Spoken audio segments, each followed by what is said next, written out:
to Mac and Blue, where we introduce you to who is building Arizona, bringing you the people and businesses that shape the landscape around us. From economic development and developers, underwriters and lenders, architects and engineers, to the very builders and suppliers that bring it all together. Now let's join our hosts, Robert Johnson and JJ Levinsky, aka Mac and Blue.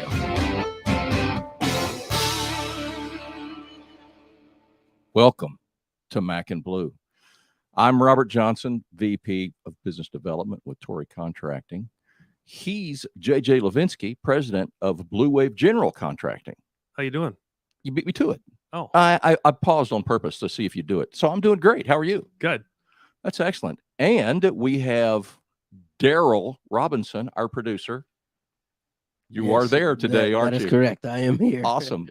And we are very pleased to have Samantha Pinkel, Vice President Business Development. Did I say your name right? You nailed it. I did. Awesome. We're getting better at this, Robert. we really are. Good guess. With Greater Phoenix Economic Council. I like GPEC so much better. Welcome.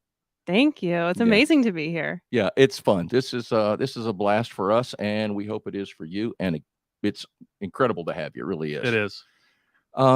Tell us a little about you and about what you do at GPEC. Well, I am a small town girl living in a big city now. There's a song about that, I think. I just almost broke out into song, right? but I won't. The song's not about me, but it does It describe could me be. well. It could be. But rumor has it was modeled off or after. Yeah. Yeah, I was definitely yeah. inspired Just that song. Well, I'm from Southwest Nebraska. JJ and I were just realizing that we both have a connection to my birth town, McCook, Nebraska. It's about 20 miles from Colorado, about 40 miles from Kansas. So I'm from the real Nebraska, 2,000 people, 60 miles away from Walmart. That's where I'm from. 60 miles away from Walmart. I love it. Usually that's a good reference But point. Amazon distribution is just down the road. Yeah. So I grew up in Southwest Nebraska, went to school in Southeast Kansas, Pittsburgh State University, home of the Gorillas. Got my degree in construction management, all thanks to the Girl Scouts. So I was in Girl Scouts growing up. Our Gold Award project was to design and build a gazebo. And so through that process, learned that I'm not good at designing. I'm also very not good at actually building, but the management of the project was a real job. And you were a PM at one time. And I was a PM for Yes. a little while. Mhm. Yep, for the Whites company. Mhm. So I ended up working with Whites for 10 years. And we won a project for the Girl Scouts here Oh. to remodel Camp Sombrero on South Mountain. Now the Mhm. Bob and Renee Parsons Center for Leadership. So did they recruit you out of college? Yeah, Now, did you start here in Arizona? I did. Okay. I interned in 06, 07, so good money time. And then I started full-time in January 2009, which was a bad money time, not great. But I was there for 10 years, managed projects for 5, moved into business development, business strategy, the second 5. And then after 10 years, needed something else, something more. And so the City of Surprise was hiring a project manager for economic development. Mhm. And Janine and her team were kind enough to give me a chance to come into the public sector, work on the economic development team as a PM. So same skill set, Sure. same stuff, just helping selling Project a city. is a project is a project. Yeah. So, and then I could speak company. I knew why Mhm. timelines were so important. I know how much money is at jeopardy there and why it matters. So helping them understand then how do you get through the city process as quickly as possible was really helpful. Mhm. And so I worked at Surprise and economic development for 2.5 years, and then a position opened at GPEC. And I was familiar with GPEC from my time at Whites. Of course, my time, because Whites is an investor. Mhm. And then the City of Surprise is, of course, contracted with GPEC. And so I knew how amazing the GPEC team is. It's a bunch of people who are really good at their job, who have endless energy to do an amazing over the top. They always go the extra mile. Don't even have to be asked. It's like I was in the honors college at university, and everyone was like a big fat nerd about what they loved. And it's kind of like that, like being on a team of high performers Mhm. is awesome to the benefit of the community, to the benefit of the companies, and overall to the metro. So that's who I am and how I got here. You landed in your perfect spot. Oh, it's I mean, I just yeah. listened to her talk. I'm Yeah. like, yeah, you nailed it with the biz dev stuff. For the audience, she's elevated off her chair right now. It's like, Yeah. halo There's a little effect. hovering noise in the background. She's in her Zen moment. yeah, right. So when you say contracted with the city. GPEC is contract, or I'm sorry, the other way around. Surprise is contracted with GPEC. Yes. How's that work? What's the What? process there, and why? Yeah, good question. GPEC is the Regional Economic Development Organization. So we represent the region of Greater Phoenix. Mhm. We are a nonprofit, public-private partnership. So we're funded through the private sector. So investors like the Whites Company, many GCs, many architects, engineers, title companies, finance, basically the array of business services, anything a business would need when they come here to establish operations. So we have that side. And then we have the public funding, which is per capita per city. And we also have Maricopa County. So you can imagine Greater Phoenix is the largest in population. So they have Right. the largest contract. But we also service even our smaller communities like Wickenburg and Gila Bend and everything in between. Wickenburg to Apache Junction, Casa Grande, all the way up to North Phoenix, Gila Bend. We have all those. So there's 22 cities that we serve, and then about 200 private sector investors. Interesting. So on that, then, when you said the cities, do you have oversight over the other economic development? Let's use Nathan as an example. Yeah. So like Nathan Steele that was on from Mhm. City of Maricopa, Mhm. economic development director. Mhm.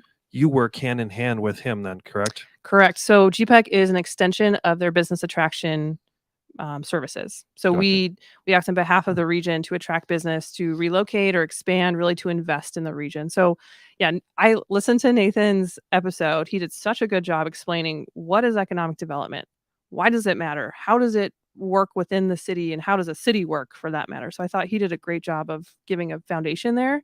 And so, like I said, we help supplement each city's economic development attraction function. So they also are doing their retention and expansion services with companies that are already there. They do small business stuff, they do workforce stuff. We're here to do business attraction. So we help with really building that business case of why would a company want to be here.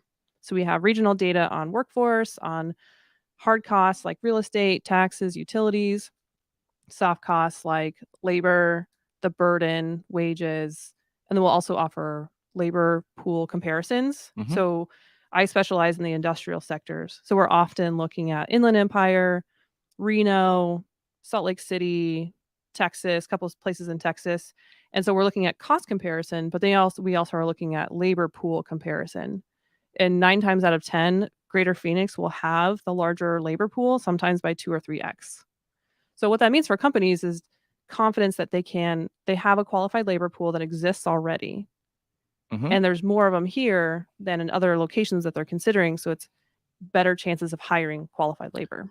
On that, Samantha, can you give an example without telling any secrets of something in the, like, let's say in the last year or two that maybe the audience would relate to, like something you were actively involved in?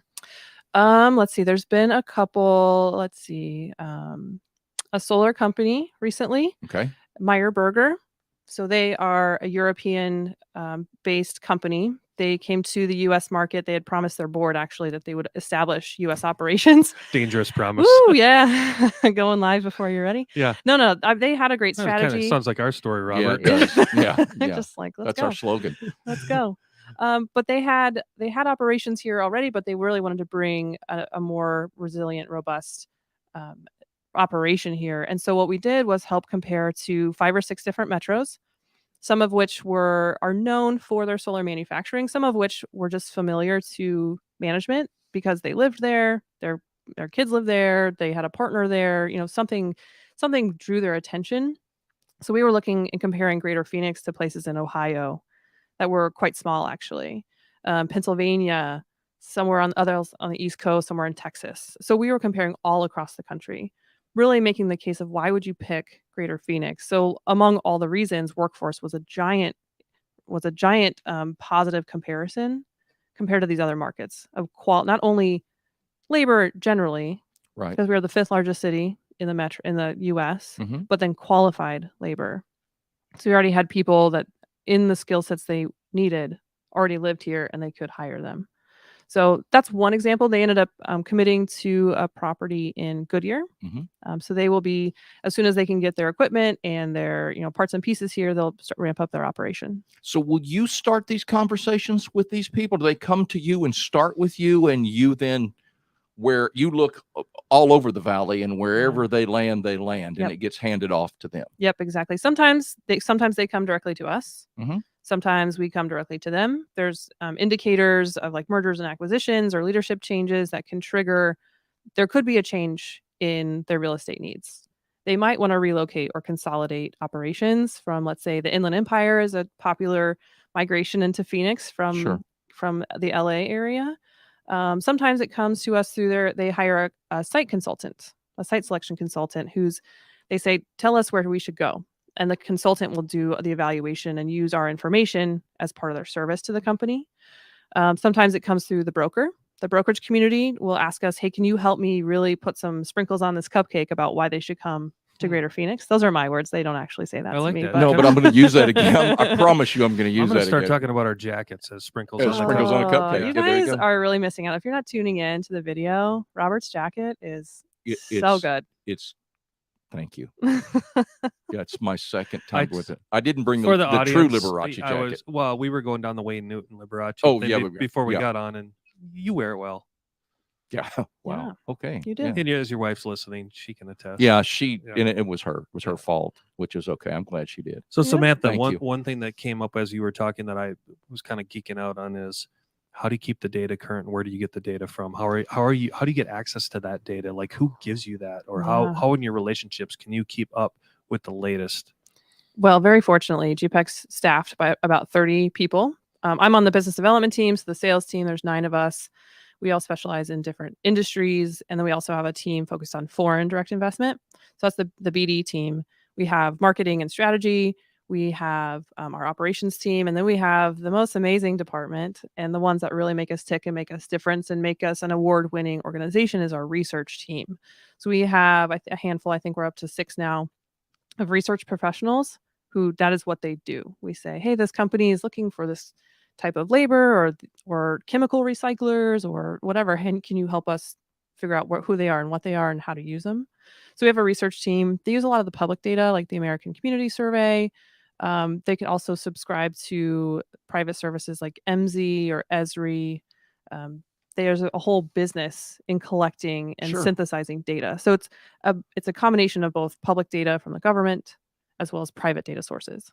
You know, what's amazing about all this is that the normal, not that we're not normal, but the normal layperson does not, I mean, I'm in the construction business and I really don't think about this stuff.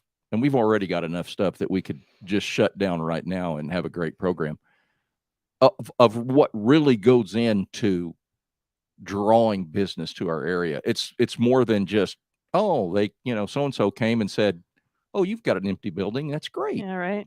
I mean, all of these things that we're talking about, labor, qualified labor, and we're not talking labor to build the building. We're talking about to work in the building. That's right. So it's fascinating stuff.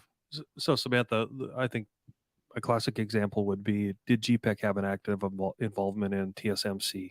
Yes. I would think the answer is yes. In collaboration with lots of other right. The state, of course, the Arizona Commerce Authority with the help of the governor, City of Phoenix, that's the jurisdiction that it's located in. Right. So between those 3 plus other partners, no doubt there was a lot of other industry participation to say, yes, we want you here and here's why. And here's why it makes sense. Of course, they were looking all over the country and there were even multiple sites in Greater Phoenix under consideration. So there's so much that goes into site selection that's beyond, oh, that looks good. That looks like a nice location. How long were those talks going on before it became public? Years. I think that project had a runway of somewhere in the 5-year Doesn't conversation. surprise me. No, I mean, it's no, a $12 billion investment. You don't spend Well, that quickly. I think we know it's even more than that. But It sure Yeah, could be. now, Yeah. what so if that was, I mean, let's be honest, we know that between that and Intel and all the ancillary things that are spinning off of that Phoenix is now looked at as a major manufacturing hub in the world, not Yeah. just in the contiguous U.S. Right. What are you seeing trends on the backside of that, Stephanie? Or like Stephanie. Samantha? Do you know that's the number one name I get miscalled? Are you really? Yeah. Well, Or if- Amanda. No. I apologize. No, I take no offense. It's No. okay. This is even. She really is geeky. I mean, this is good stuff. I mean, I don't know if there's something she doesn't know The yet. power So, of okay, so let's observation. go back. Go ahead, Stephanie. So, okay, Bob and Jimmy. Is that how we're That's going to it. go? That's Okay, it. new names. But yeah, I would love to geek out and just listen to what, like, in your job, how does that look now? Because I think everyone wants to ask, okay, yes, we've got the Intel and, you know, maybe the LG thing and, you know, all these other things that were related around the semiconductor industry, but in your world right now and representing GPEC, what is it going to look like 5 years from now? Whew. And yet, there's no crystal Yeah, ball, but $1 million question. but talk about the cool stuff. $12 billion question. Yeah, so semiconductors, certainly. So now we have two anchor companies that have a very robust supply chain. Intel already had its supply chain somewhat established here, and really semiconductors have been around in Phoenix for a long time. It's a legacy industry for us. Motorola started operation in Absolutely. 1949. Wow. Yeah. Which is also, you know, when we started growing with the invention of air conditioning and whatnot. So, I mean, this has been a legacy industry that's just not. Yeah, you don't even think about No, that. not at all. That's a great point. Not at all. So we have some of that. That will continue to grow. So TSMC, coming from Taiwan, is now giving a reason for other Taiwanese companies to come here as well, to reduce their risk of supplying TSMC with its chemicals, the service, the equipment, so on and so forth, to make that run. So we have, you know, about 40 companies in that supply chain that are at some stage of evaluating Greener Phoenix for a location. And that's hard, by the way. So you guys know that even if you're opening an operation in another state, it's still difficult because there's new rules. Sure. There's new everything. So imagine And another country. Imagine coming Yeah. from another country, Yeah. like that's completely different. And the cost differential is already like 2x back in 2020 when we're all thinking about it. It's already 2x times more expensive from Taiwan to the US. And now with inflation and the things that have been happening, we're like 3 and 4x. So it's a big deal. So we're very glad to be able to help them and support them. And we're learning a lot in the process. So I'm learning a lot about chemical manufacturing and recycling and how does that work? What's that ecosystem mean in order to help these companies have better confidence to come here? So are you getting any I wouldn't call it pushback, but are we getting any concerns that labor pool, are we hitting our glass ceiling, quote unquote, or have you seen a retraction in any of those? I'm not saying companies, I'm saying ancillary businesses that are looking at call it the manufacturing, distribution, industrial, since that's your background. Yeah. I mean, you don't have to drive around here not to see all the tilt ups going up for Right. everything that we know what is driving our economy right now. But the question still comes is, are we now concerned about the labor supply? In other words, what attracted everyone here? Are we over tapping that, or do we still have a lot of runway? I think every company, every city is asking that same question: is do we have enough workforce to supply who we have and who we want to be here? And so what we're finding is that our workforce pipeline through the universities, so ASU, U of A, GCU, NAU, we have actually 40 higher ed institutions within Greater Phoenix. So you have the big universities, but then you have Maricopa Community College District with 10 different campuses, and you have many, many private universities here that have different specialties. And then you have the technical training. So like WestMech, EVIT, UAT, Embry-Riddle, these groups that have a more specialized training. So what we're finding is they are producing enough workforce that they're saying they demand. Okay. So then it's a matter of maintaining the influx of people moving here. So we're, about 200 people per day. 230 people per day move here. We gained almost 100,000 over the past 10 years. So we're saying we have it now, but then how do we maintain that so that companies can stay here and be successful? So your job doesn't, or I guess I'll word that differently. Once somebody's moving, once somebody's decided to come, your job's over? In a way. So our job is attraction, not retention, expansion. That's when we hand over. It's a nice handover to the cities. But you start working for the aftercare on those ancillary pieces? But we're working on those. That's all part of giving the confidence, the business case of why would I come here? Even if the labor pool is here now, sure. How do I know it'll be here in 10 years? Sure. My company, ideally, they're still running and successful and maybe even bigger. So we have to have confidence that there's enough power, enough water, enough workforce for my business to continue to grow so we don't have to move again. So the aftercare is more of a city service, but it's something that we supplement and support if we need to, do that kind of study for them to build that confidence in the future. But you got to keep them here. That's retention. Yep. We don't want them to stay here for 10 years and leave. That's right. Let's take a break for a second. We'll be right back.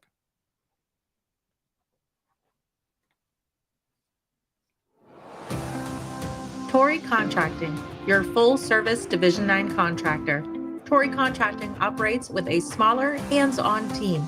This cohesive structure results in superior workmanship and economical solutions.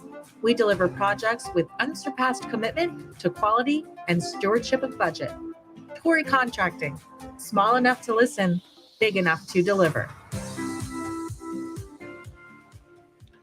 We joked earlier about the social media thing, so I've got to say it. So I don't remember what day it was last week. You made a post, or your team posted about you being on. I took that and shared it on the Mac and Blue page. And I kept watching. I kept getting these, I think we're now up to like 110 likes. And it's all, no, not all GPEC people, not all your friends that you told them, but it, She pays them well. but no, Right. it is the who's who in the economic development world. I Yeah. mean, you look through it and it's everybody. You are really connected. Thank you. Yeah. I mean, it's just, it's very, very cool to see. And now that we've met you and listened to you, it's clear why you are where you are. You're very talented and very smart.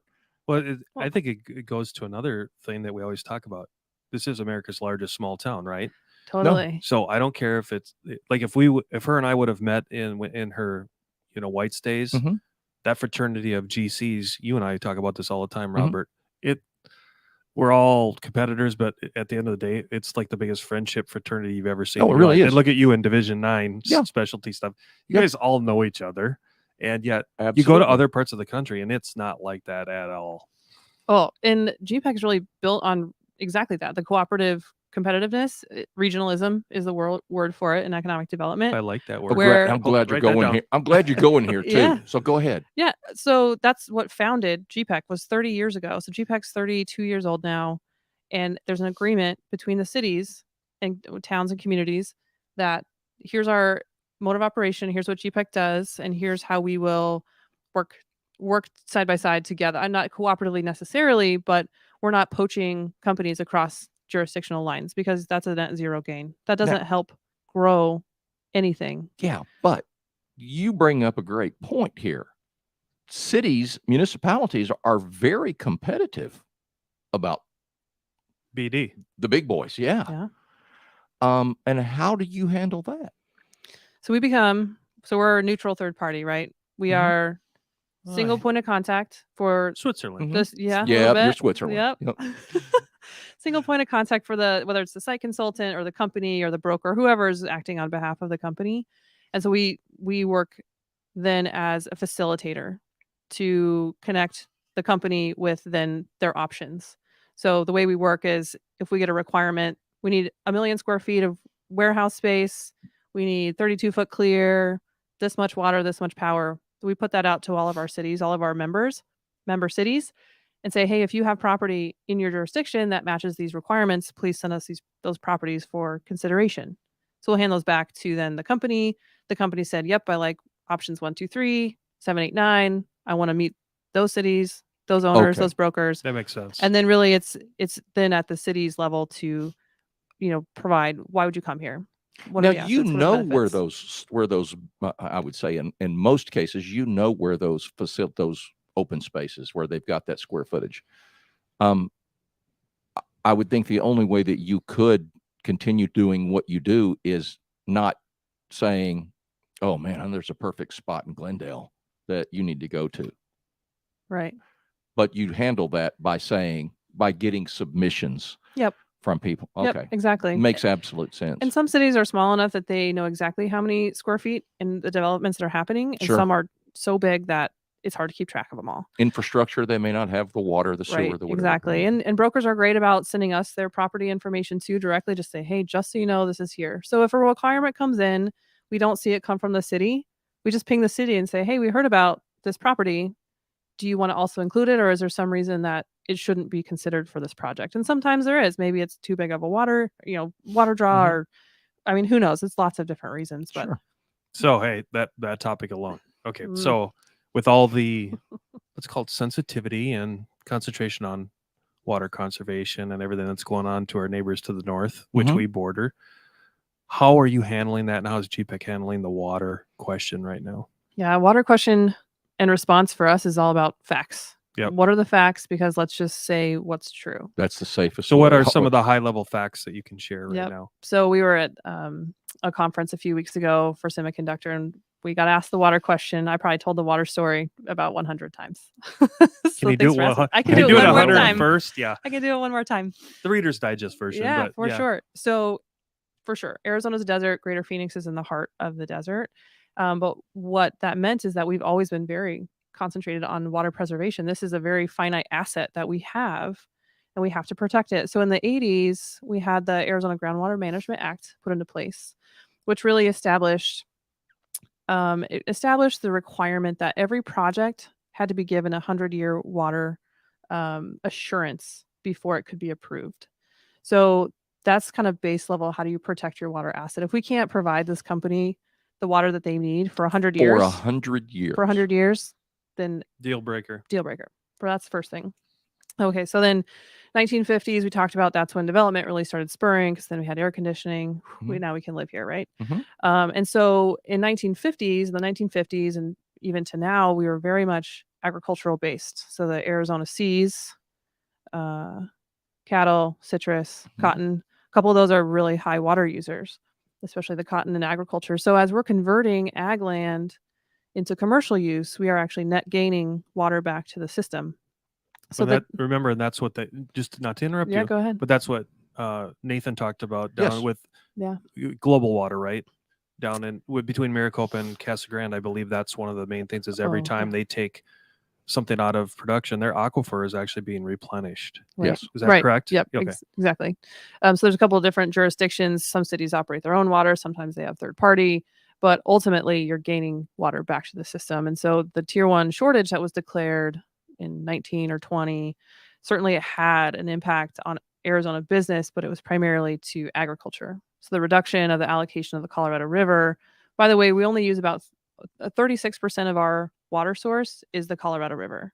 So we have other water sources, including aquifers and then 2 other rivers. So it reduced by 18% our 36% allocation from the Colorado River. So that impact was to ag, not business. And so based on the Water Management Act and our other water providers, I have some notes here, as you guys can see. Almost 2 times, 1.75 more water stored than we actually use. And so as companies come, Wait, I'm sorry. One more time. Say that. Arizona has 1.75 times more water than we use stored, Amazing. mostly in aquifers, but then we also have the dam systems. Mhm. So that said, so we're in an advantageous water position because we've been thinking about it and acting on it for a long time. Does that mean there's not a problem? We don't need to think about it? Absolutely not. Yeah, we can't be sloppy with it. Yeah, But right. So there was an infrastructure bill that was passed in November. Senator Sinema helped negotiate that. And so then what that provided was support for water projects and infrastructure projects. There's 13 water and environmental infrastructure projects across the state that would be supported by this bill. So while not Greater Phoenix necessarily, 2 are all greater benefit. So we got SRP working with the Department of Reclamation to modify the Bartlett Dam to actually increase its capacity, as well as Roosevelt Dam. so we basically have the Verde River and the Salt River, the 2 that we're talking about. Right. Correct. And then a bunch of aquifers. Correct. You know, Yeah. but I mean, we live in the desert. It sounds to me like we're just doing an awesome job. I mean, as much building, as much development that has gone on in the last few years for us to be 1.7 times the amount of water stored that we need is amazing to me. Yeah, it's good news. It's Yeah. great news. And so it's a good news story in that we're not in a dire position. It's not what the headlines would make it seem. And in fact, we went on offense about a year ago to talk about our water story because media headlines were, the Sure. desert Southwest was, there was no hope, but there is. That said, it doesn't mean that we can't be responsible. And so now once companies express their interest, one of the very first questions is, what's your water use? Because cities have a typical allocation they feel comfortable with of saying, yes, we can serve this. Or if they're very much above it, like 2 or 3 times X, they'll say, but well, what's the profile of the company? How many jobs? What are the wages? What is the benefit? What is the benefit to the community to allocate this very finite asset that they have to this company? Very interesting. Yeah. So we're a low So tax. the company, you're having to sell the company to the A little bit. municipality Yeah, a in little some bit. cases. Yeah. So if you think about, like, Arizona is a low tax state. Mhm. So there's not a lot of cash incentives offered because there's not a lot of cash to give because we're not taxing them. Mhm. So instead, you have to think about what are the other assets that are like cash. I mean, they say what is it? Whiskey is for drinking and water is for fighting. I've heard that before. Oh, I'd believe that. And so that becomes a negotiation point or a point of consideration for companies and cities. Amazing. My brain's going 800 miles an hour right now. Oh no, it's just like all this. I got smoke coming out of my ears, which doesn't take a lot when you've had 3 lobotomies. But Yeah. all right, so wow. All right, let's switch. 'Kay. Let's go down power now. So how? Did you hear it? Yeah. She's like, No, oh. I mean, we have 2 really great power partners, APS, SRP, that service the greater Phoenix area. Their portfolios are really impressive, and they both have great lofty goals to convert their fossil fuels to renewables, or what's the other word? Renewables and solar. Well, that's a renewable Yeah. too. But so give an example. I think you've nailed the water, but if a company's asking about power, how do those conversations usually go? Especially, let's take a semiconductor, for instance, or Yeah. something like that. Yep. So that's another one of those first round questions: is how much power do you need? If Okay. they're a low power user, so we'll say like 5 megawatts or less per year. So we're talking annual consumption. Typically, substations have capacity or close to capacity. This is a very general statement, and we have to. It's very Right. project specific, but generally in that 5 or less, substations are built and have capacity and can handle that service. But if it's larger than that, then we're looking at, okay, what is your ramp up time? Do you need all 13 megawatts year one, day one, or are we ramping up? What does that look like? And if it is indeed that they need a lot of power very quickly, the main constraint right now is supply chain for the equipment for the Sure. power companies. Yeah. Those transformers. Transformers, Yep. as we all, Yeah. any of us as in the you construction know. space, get in line, and you might have one by the time George Jetson lands Yeah. again. Yeah, right. So that's one of the main constraints for that. But we're very fortunate to have there's like 99% reliability. We talk about one of the other business case reasons for companies to come here instead of maybe Texas is continuous business operations. We have very few natural disasters. We don't have snow. We don't have hurricanes. Nothing's shutting down the roads. Nothing's preventing goods and services from going here to there or people here to there. Sure. So continuous business operations, and that includes not only natural disasters, but then power. We have 99% reliability. In some cases, you can get redundancy. So that's really important to companies. If you think about Samsung and what happened to them during the freeze in Texas, they lost days, if not weeks, of production, which is billions of dollars for them. The risk for that happening here is much lower. So that's another point of site selection consideration for a company. Now, forgive my ignorance, but did they decide to do both? Speaking of them specifically, because remember, weren't they picking Austin over here originally? Mm-hmm. And now, didn't they come back out and publicly state that they were going to do both? Or am I missing? Oh, I don't know. Well, Good scoop. Okay, well, maybe, Yeah. I maybe think you ask a question you're not supposed to be asking. I don't I know. will. I don't Yeah. know. As far as I know, they're still Not here. committed to Texas. Okay, yeah. got it. Then you would know better than me. Yeah. Maybe I'm reading too much on LinkedIn. So, I mean, so you're having to, when you're talking about somebody moving in, you may have to get the SRP, APS, and those people involved very early Oh yeah. to determine whether or not where they're wanting to go, or whether Arizona or the greater Phoenix area is even a target Right. Yes. in some cases. SRP and APS both have economic development professionals on their teams that we engage with regularly. When there's a company comes to the market and wants to tour sites, very regularly do we ask the power provider for the sites to come in and give an overview and help the company understand where's the nearest substation to the property, what's the capacity there, how fast can we serve you, is there more, or does let's say equipment wasn't an issue. Let's say transformers, you could get them. It's still going to be some duration of time to Correct. increase the capacity of that substation. So those are the conversations we have just so companies know, like, what is it going to take to operate in this location? It's legitimately a pitch. Oh, yeah. It's a big pitch to get one to come in.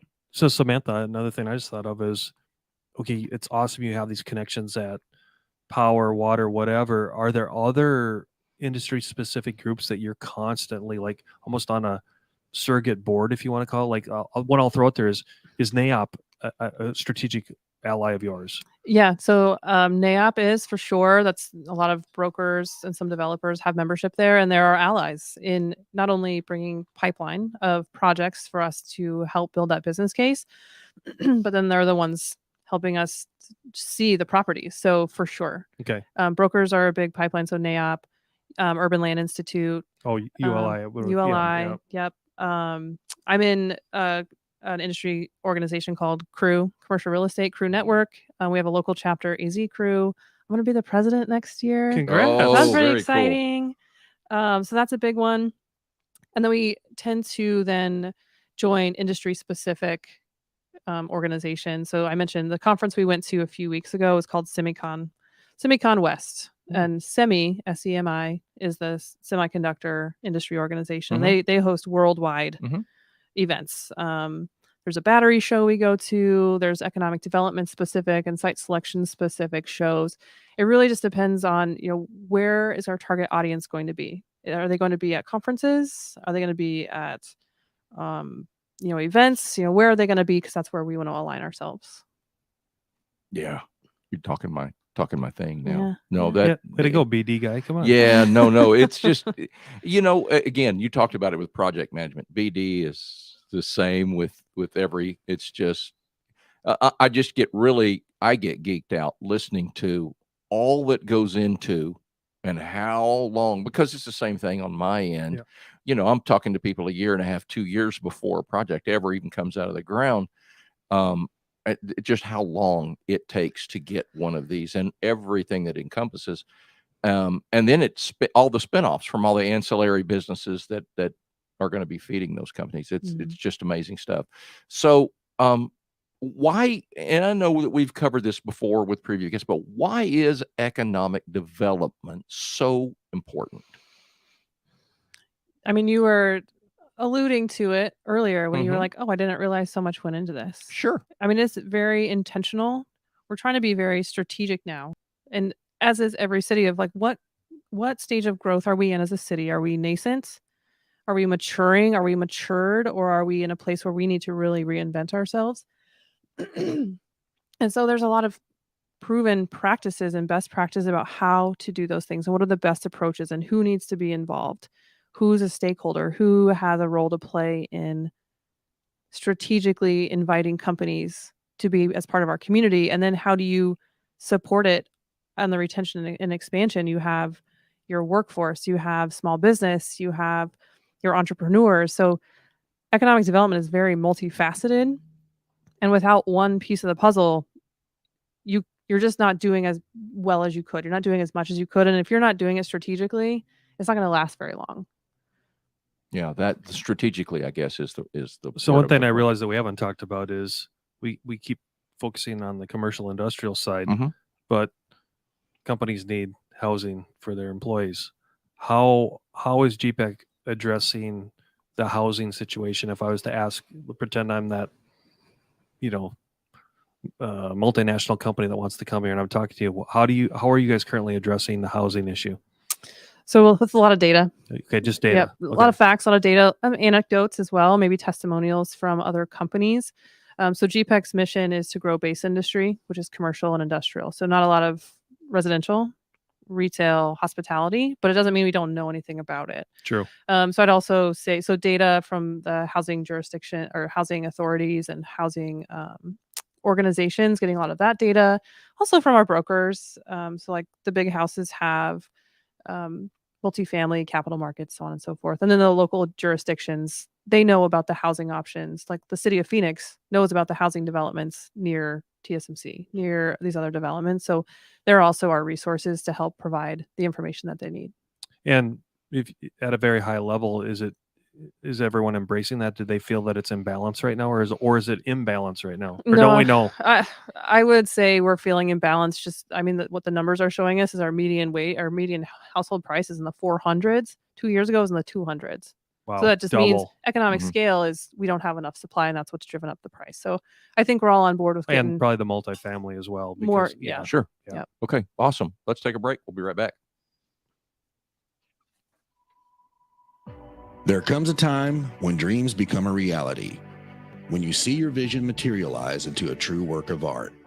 And the only way to get there is to choose a general contractor who shares that same vision and knows how to bring it to life.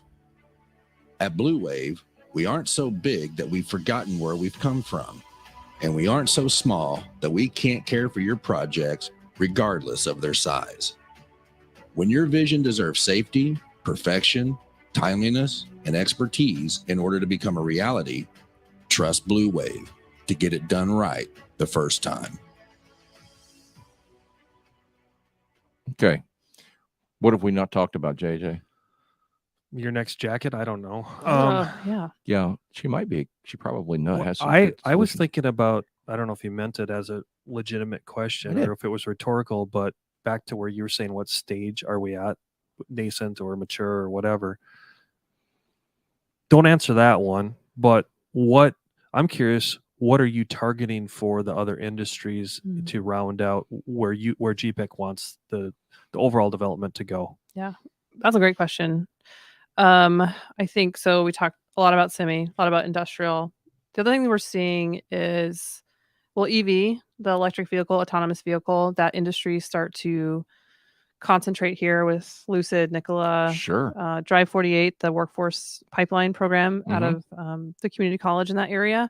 So that's another sector we're seeing grow. And then out of that, you could see batteries, production, recycling, so the lifespan of batteries, and that includes then raw material and so on and so forth. So that thing multiplies. And then we're getting into other industries related to like advanced manufacturing in the healthcare space. So wear tech, biomed. We've got some great universities and partnerships. The ASU Mayo, that thing's going to blow up, no doubt. You have the Phoenix biomedical campus downtown, partnership between U of A and ASU. Other, of course, Huntington University and some other universities. I'm sorry, not Huntington, Midwest University, Midwestern, and then even Ottawa starting up a nursing program. So we're starting to see growth in healthcare also. Just to interrupt, for the layperson, do you remember how big? What was the acreage that they allocated up to the Mayo thing? Does anyone remember that? I don't recall. It's a large chunk, right? Several. Yeah. Yeah. Well, state, Yeah. state Wow. land The doesn't official word. That's in McCook. That'd be Oh, yeah, right. sections, right? Yeah, that's right. Mhm. Oh my gosh. For us Did you ever go Midwesterners. to McCook? Have you been Oh, heck there? yeah. Oh, well, we'll have to talk about Yeah. Crop circles. What's the Yeah. population of McCook today? 8,000. Yeah, I Ish. grew up in a little town like that. Yeah. Yeah. Oh, Yeah. that would have been the big city for me. Yeah. For 8,000 Well, years it's the or smaller? Walmart town. I grew up in The 2000. Walmart town. Yeah, man. So like when I Okay. tell people where I'm from and like what my life was like, so I lived in the 2,000 person town an hour away, and we'd like go to church, and then when church service is over, you ask everyone, "Hey, do you need anything from Walmart? We're going to Walmart," and it's like a day trip to the Walmart town. Visit my grandma, visit our family. I did. I grew up in a town like that. Yeah, absolutely. Yeah, and to think from that to business development and economic development in One of the fastest growing communities in the world. Yeah. just a mind blower. And I'm just so grateful for it to have had such a diverse experience, not only like places that you could live and the communities and like from small to mid to Mhm. then fifth largest, but then being private sector, being public sector, now nonprofit. What a cool, diverse experience, and like just being able to relate to so many people in so many different ways is like amazing. I'm very grateful for it. Can you just, you mentioned it earlier, and I think we've had some other guests on that have really hammered it home, but I'd love to hear your spin on, you mentioned that I know this number was pretty cool because I didn't realize this. We'd have always focused on the big four on higher ed, but to think, you said 40, when you take trades and everything else, that number, it kind of blew me away. No, so much that I definitely did. circled it about 10 times on the cheat sheet here. But from your viewpoint, Samantha, what else are you seeing innovation wise on connecting education to this whole workforce thing? Oh man. without geeking out. Oh man, I can't. Yeah, she immediately Come All right, well on. then geek started out. hyperventilating. Yeah. We got enough time. We got Yep. we got a defibrillator in here Yeah, somewhere. okay. My boyfriend calls that the idea face when my I gotcha. eyebrows go up and my eyes get wide. Yeah. Oh, I thought we were just dilating your pupils. right. So a couple of things come to mind. You might have seen Phoenix Business Journal published an article about a Fresh Start cohort graduating from the Maricopa Community College Quick Start program. This is, I did see that. yeah, isn't that amazing? So Wow. it's a semiconductor tech quick start program. It's 10 days long, so 2 weeks. And what they graduate with is then this entry level qualifications to work for any semiconductor company. And you could really even bring that into any advanced manufacturing company because it's engineering, it's electric, it's mechanical. It's like, how does this work on a basic level? Because level 2 is much more specific and much longer, like semesters long. So this is a quick start program. So what they have set up, it's mirrored after what they did with Boeing. They had a similar quick start program with Boeing to really fill in that pipeline. So they're graduating cohorts of 12 every 2 weeks. And they have 750 people on a wait list for that program. Isn't that wild? So I think they'll have 4 campuses offering this full build out. And so the way they're staffing this is actually with adjunct faculty from Intel. 49 adjunct faculty employees from Intel. Yeah, there's probably enough doctors there anyway. Yeah. So that's one program. That's just one That's program. one program. Yeah. Maricopa Community College actually offers lots of different things. The corporate college is another great partnership where they partner with companies to build curriculum to train employees for that company. They also there's a Maricopa IT Institute, which offers certificates in IT related fields. Then Maricopa Community College also offers 4-year degrees, bachelor degrees now. They're partnering with Phoenix. Did you know that? No, I did not know that. Yeah, Right. that was very cool. Michael Crow actually, he gave his blessing or endorsed, or maybe I'm putting words in his mouth, but he came out in support of this 4-year degree offering from the Maricopa Community College level. Just we need the workforce. Right. It's not better for ASU to have all the 4-year degrees to the detriment of our employers. So that was very cool. Well, I mean, we all know right, wrong, or indifferent. We're not here to be judge or jury, but ASU just moves the needle consistently all the time. Oh yeah. And you have, you hear out in our community, you hear, oh, why are they doing that? But at the end of the day, I mean, what they've done nationwide as setting the bar for what a higher ed school does at that scale, I think is more than anything. Right. And I'm just sure you see it all the time. Yeah. One of the cool things they did in response to industry is within their School of Engineering, they actually created a new college. So you have the, construction engineering, mechanical, civil, so on and so forth. They opened up manufacturing engineering systems. So a new college very much specifically focused on talent for manufacturers with a 4-year degree. Yeah. Why not? Hello. Yeah. Get the best beta testing facility. Yeah. Petri dish in the world. Yeah. And so where that really causes me to start thinking is hold it. Don't hurt yourself. No, I already did hurt myself. That's why I'm not really sure what Damage I'm about is to done. say. Yeah. That actually might have happened in the early 70s. But is the manufacturing even that we're seeing in my line of work and where that's going to go, with robotics and all of these things, it's that, and people are so scared that, robots are going to take our job. And we're talking about, really advanced manufacturing here and how many people that it's taking to run these places. And really, I would assume really good paying jobs. They're very good paying jobs. Yeah. So it's an interesting, you asked, what are some of the other workforce solutions? So there's other programs which are very cool, but then also robots are a solution. If you look at the population pyramid, it's not really a pyramid, but the population chart, there's going to be a lack of people. There's not going to be enough people to do the jobs that we had before because the population is different. It's contracting for a qualified workforce. So that is a solution that some companies are going towards. And so even in the semiconductor industry is a good example of, there is one employer, it's a gas manufacturer. They're investing $600 million into their campus infrastructure, and they'll have probably less than 30 people because it's so highly automated. Wow. So it's a different view, and it's not like you're saying lots of jobs. Sometimes it is, but in some cases it's not because it's so highly automated. Yeah. And what great opportunities the youngsters of this world have. Yeah. Do you have a question? Oh, you're pointing at something. Somebody else has a question. You're going to have to tell me what it is because I'm not watching right now. Just read it. We trust you, Daryl. What are the major Do it. what are the major competing markets for Arizona for the emerging EV tech sectors? Oh, great question. It's the legacy auto industry area. So the Detroit, the Southeast, because they have the legacy workforce, they have the Interesting. legacy infrastructure. So when you say Southeast, what do we think of? Like South Southeast. Carolina? Yeah, the 'Cause there's Carolinas. BMW and who else? Yeah. The traditionals. Yeah. Okay. So it's, I mean, there are startup auto manufacturers, but they're typically getting purchased by the larger legacy auto Legacy manufacturers who automakers, sure. are, converting their current plants to make this new product. And in some cases, like battery manufacturing is that's a newer industry and requires a newer plant. Mhm. But like I said, they have this legacy industry, workforce, infrastructure already in place in other parts of the country. So that's a competitor market for us.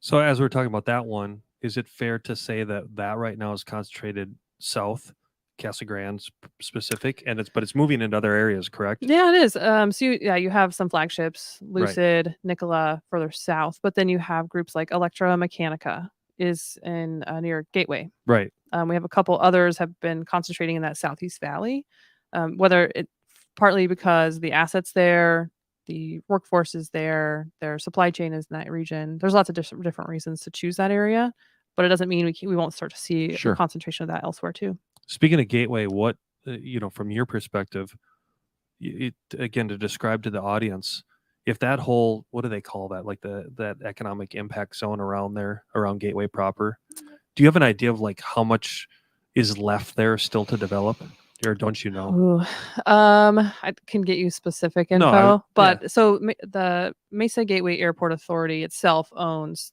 3,000 acres of land. Got it. So what you see there is already the established. They've done development deals and land lease deals with those developers, and then the tenants like Virgin Galactic just announced. That. That's pretty exciting. Yeah, that was all over the media. I toured a satellite manufacturer through there not too long ago, so hopefully we can add some more aerospace stuff there.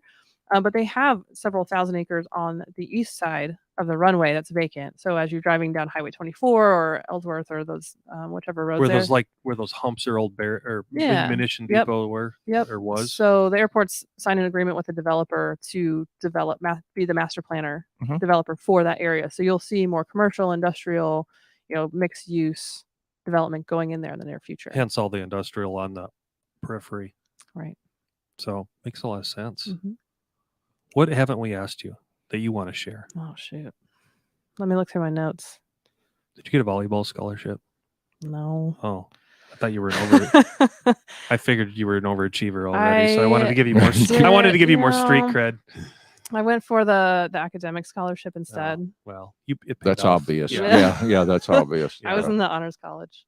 Obviously, I know. We were too. Yeah. Yeah. Let's see. That's why we went into construction. I done well.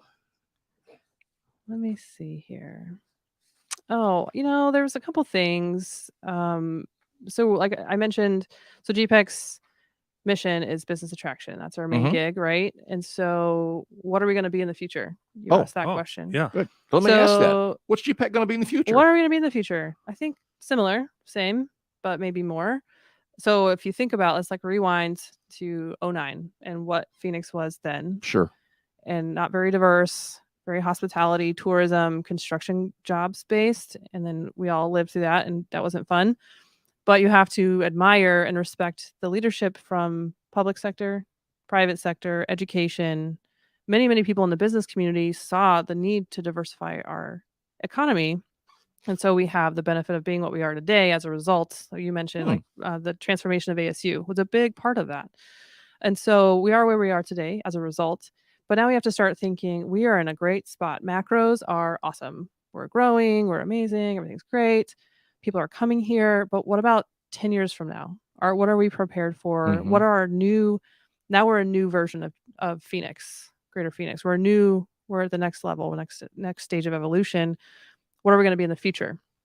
and what are the hurdles we need to overcome to maintain the good things that are happening here. So macros are good, but what about micros? And I think we could name a few things at the micro level that are not going well for us. Okay. So take a guess. What's something that you hear about Arizona not doing well? Oh man, I wasn't ready for a Well, test. I think the underserved. Mm-hmm. Yep. You know, it seems like we still have some challenges there Yeah. as far as social programs and Yep, things like that. Yep. Schools, K through 12 schools, Oh, kind of that schools, middle yeah. class, Boy, like no that joke, type of stuff. schools. Yeah. Oh, yeah. Yeah. So when we look at the micro level, so Royal, Mhm. GPEC, and then our board and investors who participate in our strategic planning, we identified at the micro level, we have some things we need to work on to ensure continued success. And so what we're calling those are the economic imperatives. And so we came up with a list of 10. And it's not a complete list. It's just the first 10 that seem the most important at this point. They're related to education and our talent pipeline.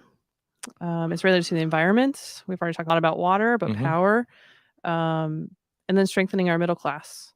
So I have a list of 10. If you want me to read the 10, No, I'll read read 'em. the 10. Yeah. Yeah, just They're read pretty them off. good. It'd be great. All right, you guys ready? Yes. All right. Advancing career, technical education, You're fine. Keep going. STEM Sorry. and engineering pathways. Second one, meet the needs of Title I schools. Oh, Third one, very good. expand and foster a robust entrepreneurial ecosystem. Accelerate industry and university collaborations. Capitalize on environmental resiliency practices. So tying back to the water and Right. climate. 6, continue the strong history of water planning and conservation. Induce smart growth principles and expand community tools for infrastructure and redevelopment. Continue modernizing Arizona's tax system. Oh, we did have a property tax legislation passed. I can come back to that. Recently, that was great. Strengthen the middle class and unlock the potential of changing demographics in the region. So these are big. No, These are they're big concepts. huge. Those are macro micros. I mean, it's They're like big you started micros. naming things, and I'm like, oh Ugh. my god. So we're gonna need another hour. not to say that GPEC is going to become all things to all people at all, and not to say we're an attraction function at this Mhm. point, right?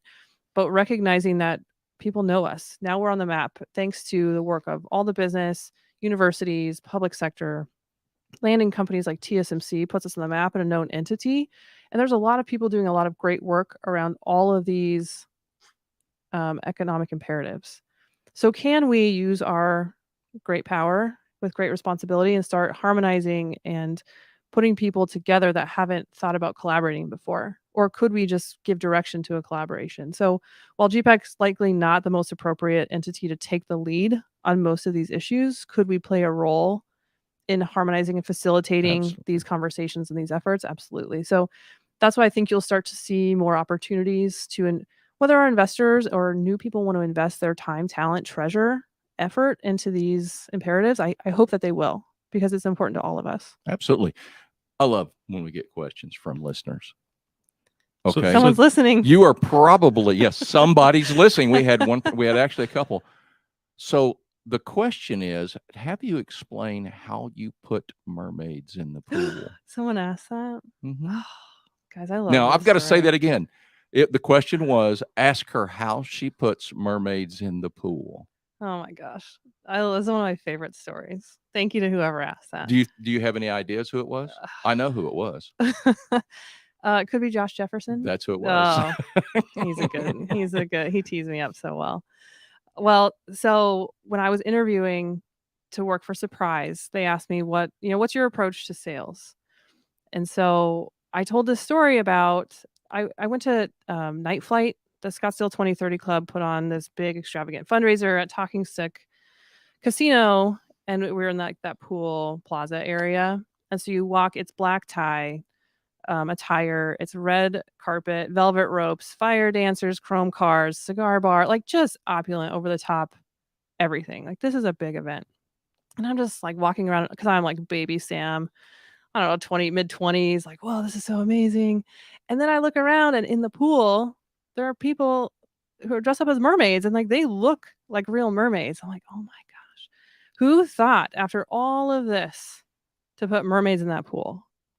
And so as I started thinking about like my sales approach, or like, how do I make an impression? I want to put mermaids in the pool. I want to like do wow. that one thing that's just way like it's over the top and not necessary, but man, it makes an impression. And so I told that story in my interview with Surprise. And Janine, I'm sorry, I'm going to tell you the story. I'm going to tell the story, but I don't think you'll mind. Janine's like, oh my gosh, I know what you mean. She's the director of Mhm. the department over there. I know what you mean. One time I went to this Marilyn Manson Rob Zombie concert.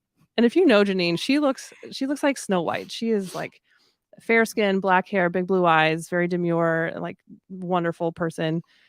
And you're like, what?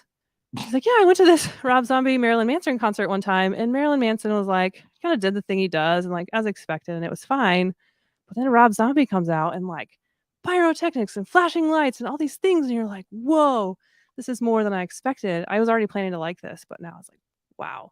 So we bonded over mermaid. You want to put mermaids in the pool, and she wants to be Rob Zombie. So now I want to put zombie mermaids in my pool. Oh, that's awesome. I don't even know how to end it, but that's the perfect time. With that, Daryl will have her on another show. There's Oh, no question. my More goodness. stories. How can people get a hold of you if they'd like to? Oh, I would love to hear from people. LinkedIn is probably Okay. the best way Yeah. to connect with me, or please visit gpec.org, gpec.org. Okay. We have There's connections to you directly on that connections site. to me. I can find me on our team page, and we Mhm. have so much free information about ecosystems and industry and workforce and what it means to do business in Arizona. So We're going please to blow it connect. up on social media too this Please. week. So Thank you. just watch for it.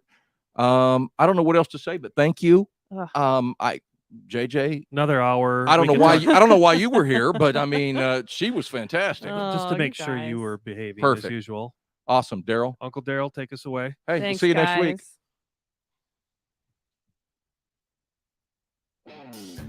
You've been listening to the Mac and Blue Show, brought to you by Tory Contracting and Blue Wave General Contracting. Be sure to subscribe to the Mac and Blue podcast on your favorite podcast platform. Follow Robert Johnson and JJ Levensky on LinkedIn and Instagram. And tune in live every Monday at 3 p.m. as we continue to introduce you to the people building Arizona. Walt Disney said, you can dream, create, design, and build the most wonderful place in the world, but it requires people to make the dream a reality. Until next time, make it a great day.